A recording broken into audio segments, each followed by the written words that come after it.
every day. And I say, so forget all those fancy words. Forget diversity. Maybe you don't, if you ask Henry, if you ask 10 people to give you a definition of diversity, you're going to get 50 different answers.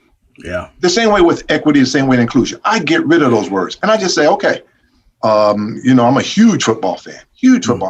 I said, let's just take a team, any team. You've got different people on the team with different skills, and you want them to use those skills, and you label them with positions, lineman, quarterback. The lineman ain't trying to be the quarterback. The quarterback ain't trying to, everybody's got to play your position. Why? You got to respect the person to your left and to your right.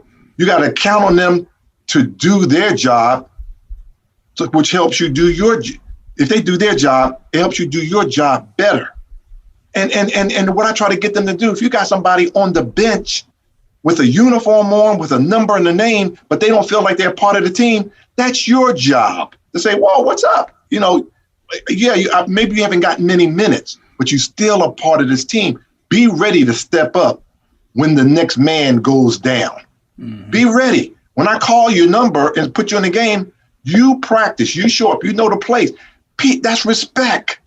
That's going to people. What's wrong with that? What's wrong with you taking time to say, I know you're a little frustrated, not getting the playing time you want, whatever.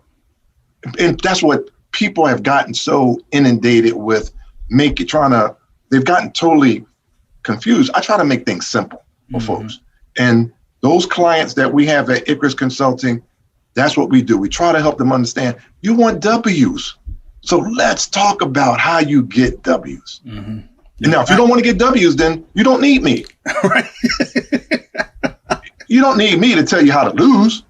Hey, so just keep doing what you're doing. But if you want to win, and we have to describe for them what winning looks like. Yes. Yeah. So what does winning look like? You know what? There is no one definition of winning for each team. If you went 2-12 one year, wouldn't 7-7 look pretty good the next year? Mm-hmm. I'm just saying for the next year. If you had 2-12 and you went to, and then for the next year, wouldn't 10-2 look pretty good? Or 12-2.